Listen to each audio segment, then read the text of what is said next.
બરાબર, તો પહેલા પાઠની સમજૂતી આજે આપણે મેળવશું, જેનું નામ છે સંવેદન, ધ્યાન અને પ્રત્યક્ષીકરણ.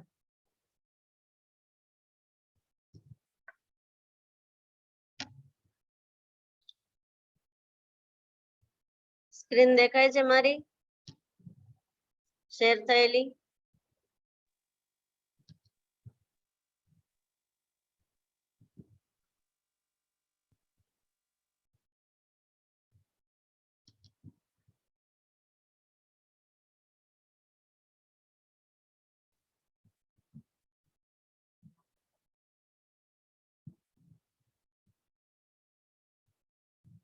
ચલો,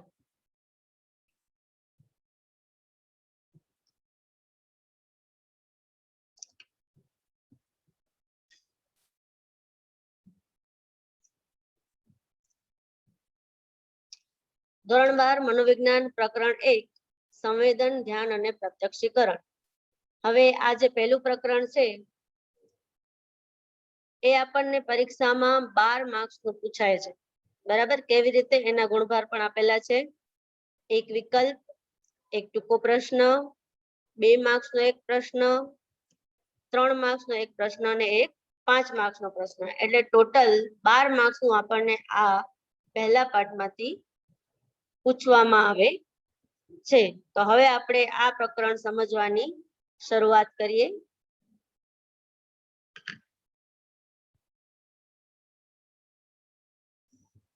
ચલો, સૌથી પહેલા માનવી પોતાની આસપાસના જગતના અનુભવોની જાણકારી જ્ઞાનેન્દ્રિયો દ્વારા મેળવે છે. જ્ઞાનેન્દ્રિયો, આપણને ખબર છે કે આપણી જ્ઞાનેન્દ્રિયો કેટલી છે? 5. બરાબર, 5 જ્ઞાનેન્દ્રિયો દ્વારા આપણને આસપાસની જગતના અનુભવો થાય છે. બાહ્ય જગતમાં રહેલા વિવિધ ઉદ્દીપકોમાંથી અમુક પસંદગીયુક્ત ઉદ્દીપક પ્રત્યે માનવી પોતાની સમગ્ર માનસિક એકાગ્રતા કેન્દ્રિત કરે છે. હવે આપણને સમાજના વાતાવરણમાં આપણે રહીએ છીએ ત્યારે એની સાથે સુમેળ સાધવા માટે અલગ અલગ આપણી જે ભગવાને ઇન્દ્રિયો દીધી છે, ધારો કે આપણને કઈ અવાજ સાંભળવો છે તો આપણે કાન દ્વારા સાંભળીએ છીએ, કોઈ વસ્તુ જોવી છે તો આપણે આંખ દ્વારા જોઈએ છીએ. બરાબર, કઈ સ્પર્શ દ્વારા આપણે ત્વચા સંવેદનથી આપણે એને અનુભવ કરી શકીએ છીએ. બીજું, કોઈ સુગંધ લેવી હોય તો નાક દ્વારા આપણે લઈ શકીએ છીએ. અને ઓડિયો મ્યુટ કરી નાખજો જેનો ઓડિયો ચાલુ હોય.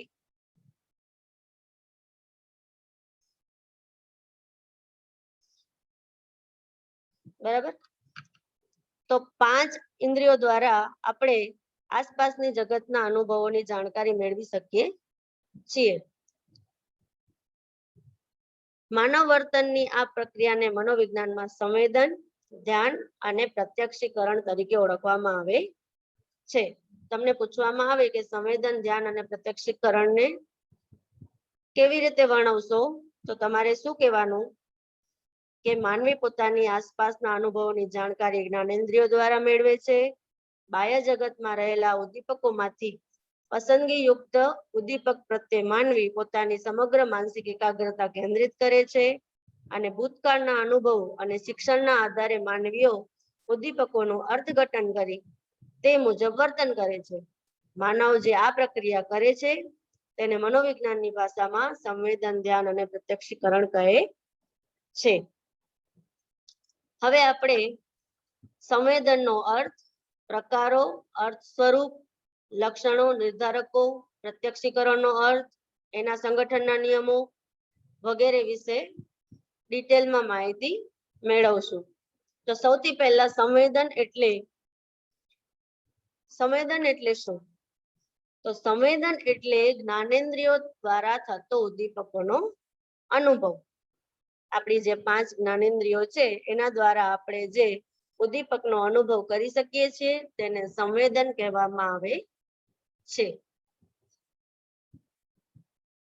વધારે વિસ્તારથી જોઈએ, કોઈ પણ 3 પ્રકારના બાહ્ય ઉદ્દીપકની અસર માનવીને જ્ઞાનેન્દ્રિયો દ્વારા થાય છે. જેમ આપણે પહેલા કહ્યું એમ કે આપણને કોઈ પણ ઉદ્દીપકોનો અનુભવ કરવો હોય તો આપણે આપણી જ્ઞાનેન્દ્રિયોનો ઉપયોગ કરીએ છીએ, જેનાથી આંતરવાહી તંતુઓ ઉત્તેજાય અને મગજના ચોક્કસ ભાગને સંદેશો પહોંચે.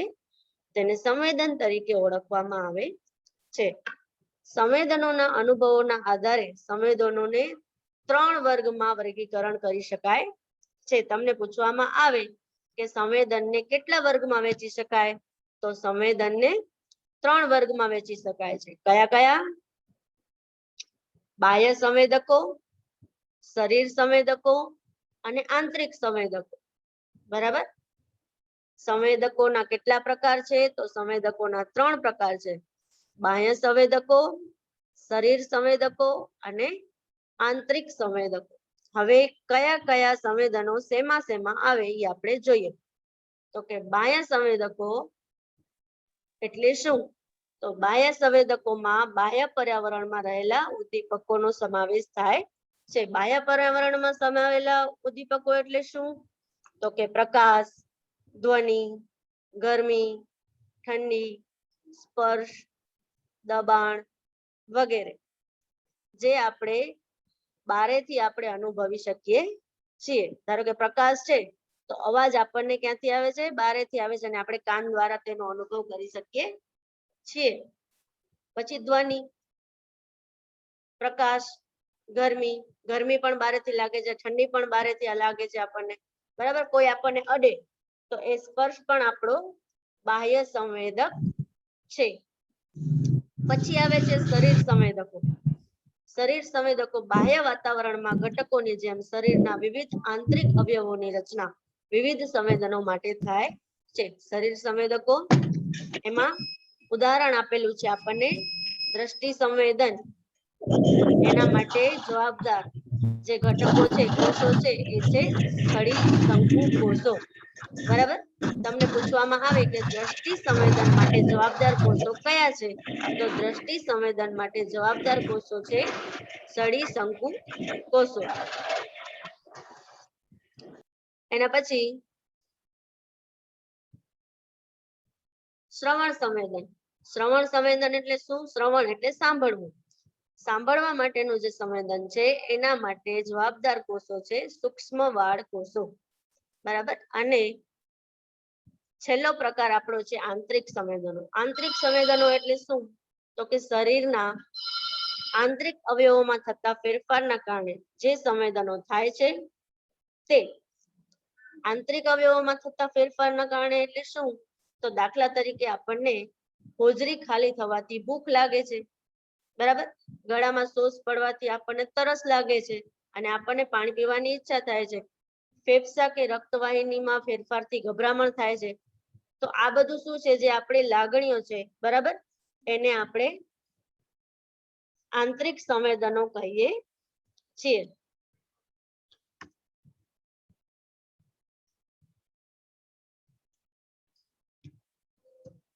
એના પછી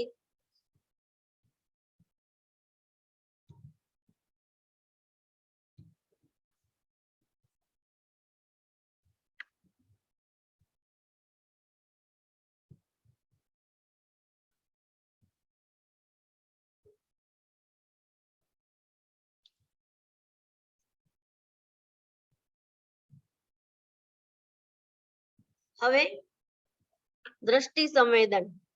દ્રષ્ટિ સંવેદન એટલે શું? દ્રષ્ટિ સંવેદન એટલે શું? તો કે આપણે દ્રષ્ટિ એટલે આંખ દ્વારા આપણને જે સંવેદન અનુભવાય એને દ્રષ્ટિ સંવેદન કહેવામાં આવે છે. બરાબર? હવે આંખની રચના. અહીંયા તમને આંખની રચના દેખાય છે. તો આંખની રચનામાં સૌથી પહેલા બહારના ભાગ ઉપર જે આપણા પાંપણ હોય, બરાબર, પાંપણ છે એ સૌથી પહેલા આવે છે. એના પછી છે અશ્રુ ગ્રંથિ. પાંપણ પછી એની અંદરનો ભાગ છે એને અશ્રુ ગ્રંથિ કહેવામાં આવે છે. ડિટેલમાં હું આગળ સમજાવીશ, પણ પહેલા તમે એના અવયવો જોઈ લો. એના પછી આવે છે દકપટલ. જે આ સફેદ કલરનું છે એને દકપટલ કહેવામાં આવે છે. એના પછી અક્ષિપટલ. આ અક્ષિપટલ છે અને એના પછી કૃષ્ણ મંડળના સ્નાયુઓ અને લાસ્ટમાં કીકી. આમ દ્રષ્ટિ સંવેદનમાં આંખની રચનામાં આટલા અવયવો આવે છે. હવે એની આપણે માહિતી મેળવીએ તો કે તમામ સંવેદનોમાં સૌથી મહત્વનું સંવેદન દ્રષ્ટિ સંવેદન છે. તેમાં આંખની રચના તેના આંતરિક અવયવો મગજ સુધી જતા ચેતાતંતુઓ અને મગજનો સમાવેશ થાય છે. હવે જો આપણા દરેક શરીરના અવયવો જેટલા છે બધા એ બધા મગજથી કનેક્ટેડ છે. મગજથી કનેક્ટેડ છે. બરાબર. તો દ્રષ્ટિ સંવેદનના અનુભવો માટે પ્રકાશની હાજરી અનિવાર્ય છે. દ્રષ્ટિ સંવેદનના અનુભવો માટે પ્રકાશની હાજરી અનિવાર્ય છે. જો પ્રકાશ હશે તો આપણને વસ્તુ દેખાઈ શકશે. બરાબર. અને આકૃતિમાં જેમ આપણે જોયું એમ આંખની બાહ્ય રચના સામાન્ય રીતે આપણે અરીસા સામે ઊભા હોઈએ ત્યારે કે પછી આપણે બીજાની આંખમાં જોઈએ ત્યારે દેખાય છે. તમે જોયું હશે આપણે અરીસામાં જોતા હોય ત્યારે આપણે આંખ આપણે જોઈ શકીએ છીએ અથવા તો બીજાની આંખમાંથી પણ આપણે પ્રતિબિંબ જોઈ શકીએ છીએ. એના પછી જે ભાગ સફેદ રંગનો દેખાય છે તેને અક્ષી પટલ કહેવામાં આવે છે. તે સફેદ તંતુઓનો બનેલો છે અને અપારદર્શક છે. તેનાથી આંખની અંદરના ભાગનું રક્ષણ થાય છે. આંખના ડોળાનો કાળો ભાગ જે પારદર્શક છે અને જેના માધ્યમથી પ્રકાશનું કિરણ આંખમાં પ્રવેશે છે તેને દક પટલ કહેવામાં આવે છે. હવે જો આંખના ભાગોની રચના અને એના વિશેની સમજૂતી છે કે ભાઈ અક્ષી પટલ કોને કહેવાય, દક પટલ કોને કહેવાય, કીકી કેવી હોય, બરાબર, એ આપણે આગળ જોયું. પછી કૃષ્ણ મંડળના સ્નાયુઓની વચ્ચે રહેલી જગ્યાને કીકી તરીકે ઓળખવામાં આવે છે. જે આપણી કીકી છે ગોલ ગોલ કૃષ્ણ મંડળના સ્નાયુઓ છે એની વચ્ચે એક કાણું છે, બરાબર, એને કીકી તરીકે ઓળખવામાં આવે છે. દ્રષ્ટિ સંવેદન માટે સર્વપ્રથમ પ્રકાશનું કિરણ દક પટલમાંથી કીકી અને નેત્રમણીમાંથી પસાર થઈને નેત્રપટલના ચોક્કસ ભાગ સુધી પહોંચે છે. ત્યાંથી દ્રષ્ટિ ચેતાઓ મારફતે વસ્તુનું પ્રતિબિંબ મસ્તિષ્ક છાલના પશ્વખંડ એટલે કે પાછળના ભાગમાં આવેલ દ્રષ્ટિ સંવેદન વિસ્તારમાં પહોંચે છે, જેના કારણે દ્રષ્ટિ સંવેદનનો અનુભવ થાય છે. હવે જો આપણે કેવી રીતે જોઈ શકીએ છીએ એની આખી પ્રક્રિયા છે કે આંખના કયા કયા ભાગોનો કેવી કેવી રીતે ઉપયોગ થઈ અને આપણા સુધી જે સામેની વસ્તુ છે એનો પ્રતિબિંબ પહોંચે છે. એના પછી છે શ્રવણ સંવેદન.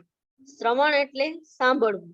શ્રવણ સંવેદન આપણને આ સંવેદન કેવી રીતે મળે છે એનો આપણે સમજૂતી મેળવશું, બરાબર.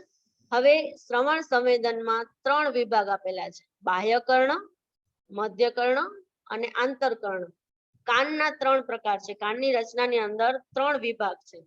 બાહ્ય કર્ણ, બાહ્ય એટલે બારેનું, મધ્ય એટલે વચ્ચેનું અને અંતર એટલે અંદરનું. હવે આ 3 પ્રકારના જે કર્ણ છે એના અંદર શું આવે એની આપણે વિગતે ચર્ચા કરીશું, બરાબર. હવે જો પહેલા તો શ્રવણ સંવેદનનો આપણે ઉપયોગ કરીએ છીએ તો એના વિશે માહિતી મેળવીએ કે જગત સાથેના જીવંત સંપર્ક માટે વ્યક્તિને કાર્યક્ષમ શ્રવણેન્દ્રિયની જરૂર છે. અવાજની દિશા પારખવા, અવાજના અંતરનો અંદાજ મેળવવા અને અવાજના આંદોલનોનું સ્વરૂપ સમજી તફાવત પારખવા માટે શ્રવણેન્દ્રિયની સક્રિયતા આવશ્યક છે. જો કાન આપણા સતેજ હશે, આપણી શ્રવણ શક્તિ બરાબર હશે, તો આપણે આસપાસની વાતાવરણમાંથી જે આપણને અવાજ આવે છે, કોઈ સાથે આપણે વાતચીત કરીએ છીએ, બરાબર, એ આપણને સંભળાઈ શકશે. સામાન્ય રીતે મનુષ્ય 20 થી 20,000 સીપીએસ, સીપીએસ નું ફૂલ ફોર્મ છે સાયકલ પર સેકન્ડ. તમને કદાચ ફૂલ ફોર્મ પૂછાય કે સીપીએસ નું ફૂલ ફોર્મ શું થાય તો સાયકલ પર સેકન્ડ. સામાન્ય રીતે મનુષ્ય 20 થી 20,000 સીપીએસ હર્ટ્ઝ સુધીની કંપન સંખ્યા રજૂ કરતો ધ્વનિ સાંભળી શકે છે તેનાથી ઓછો કે વધારે કંપન વાળો અવાજ સાંભળી શકાતો નથી. ઓછામાં ઓછો 20 અને વધારે 20,000 CPS. CPS એટલે સાયકલ પર સેકન્ડ. શ્રવણ સંવેદન માટે આવશ્યક એવા કાનની રચના 3 વિભાગોમાં વહેંચી શકાય. મેં તમને કાનની આકૃતિ બતાવી હતી. એની અંદર 3 વિભાગ હતા: બાહ્ય કર્ણ, મધ્ય કર્ણ અને આંતરકર્ણ. હવે બાહ્ય કર્ણ છે એમાં શું આવે? તો કે બાહ્ય કર્ણમાં કાનની બુટ, કર્ણ નલિકા અને કર્ણપટલ એટલે કે કાનનો ડોલ, કે જે આપણે કહીએ ને કાનનો પડદો, એ બાહ્ય કર્ણમાં આવે છે. પછી મધ્ય કર્ણમાં હથોડી, એરણ, પેંગડું જેવો આકાર ધરાવતા પરસ્પર જોડાયેલા 3 હાડકાઓ, બરાબર, તથા યુસ્ટેકિયન નલિકા, જેનો બીજો છેડો સીધો ગળામાં ખુલે છે, તેનો સમાવેશ થાય છે. હવે તમને મોટા ભાગે ઘણીવાર આ પ્રશ્ન પૂછાતો હોય છે કે મધ્ય કર્ણના 3 ભાગોના નામ આપો. તો મધ્ય કર્ણમાં હથોડી, એરણ અને પેંગડું, એ આ જવાબ આવશે. એના પછી ત્રીજો પ્રકાર છે આંતરકર્ણ. આંતરકર્ણમાં મુખ્ય 3 ભાગ છે: એક મધ્ય ભાગ, એક શંખાકૃતિ કે કર્ણશંખ એટલે શંખ જેવી આકૃતિ અંદર હોય, અને અર્ધવર્તુળાકાર કર્ણવલયો. બરાબર, આ 3 વસ્તુ આપણને આંતરકર્ણના ભાગમાં જોવા મળે છે. જો અહીંયા દેખાય છે મગજ તરફ જતા શ્રવણ તંતુ. આ શંખાકૃતિ દેખાય છે ને, તો આ છે કાનની રચના. હવે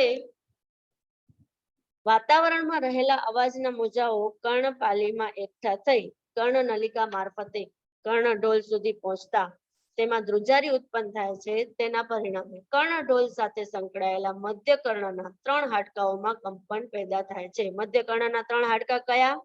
તો કે હથોડી, એરણ અને પેંગડું. બરાબર, આ 3 હાડકાઓમાં શું થાય છે? કંપન પેદા થાય છે, અને આપણે એ જે ધ્વનિ તરંગો આવે છે એનું અસ્થિ તરંગોમાં રૂપાંતર કરે છે, અને આ તરંગો આંતરકર્ણમાં પહોંચતા પ્રવાહી તરંગમાં પરિવર્તિત થાય છે. જો જરાક મનોવિજ્ઞાનની ભાષા આપણને અઘરી લાગશે પણ સમજાઈ જશે, વાંધો નહીં આવે. થોડુંક ધ્યાન દેશો તો સમજાઈ જશે. જે શંખાકૃતિમાં આવેલા પ્રવાહીને ઉત્તેજે છે ત્યાં રહેલા સૂક્ષ્મ વાળ કોષો ઉત્તેજાય છે અને ચેતા પ્રવાહ ઉત્પન્ન થાય છે. જો આપણે પહેલા જ પ્રશ્ન પણ કરેલો હતો કે શ્રવણ સંવેદન માટે કયા કોષો ઉપયોગી છે? તો સૂક્ષ્મ વાળ કોષો. બરાબર, અને દ્રષ્ટિ સંવેદન માટે સળી કોષો અને શંકુ કોષો. આ ચેતા પ્રવાહ મગજમાં નિમ્ન ખંડમાં આવેલા શ્રવણ કેન્દ્ર સુધી પહોંચે ત્યારે ધ્વનિ ઉત્પન્ન થાય છે, અને ત્યારે આપણને સંવેદન અનુભવાય છે. કોઈ અવાજ આપણને બહારથી આવે કે આપણે આટલી પ્રક્રિયા પૂર્ણ થાય એના પછી આપણે સાંભળી શકીએ છીએ. તો આજના આપણા પહેલા પાઠની અંદર આપણે સંવેદનના પ્રકારોમાં 2 સંવેદન લીધા, એક દ્રષ્ટિ સંવેદન અને એક શ્રવણ સંવેદન. બરાબર, હવે પછી આપણો જ્યારે પિરિયડ હશે ત્યારે હું ફરી પાછી તમને લિંક મોકલીશ, અને આગળનું આપણે જે સંવેદનના પ્રકાર છે, ધ્યાનના પ્રકાર છે, બરાબર, પ્રત્યક્ષીકરણ શું છે એ વિશે આપણે શીખશું. તો આજનો ટોપિક આપણે અહીંયા પૂરો કરીએ છીએ.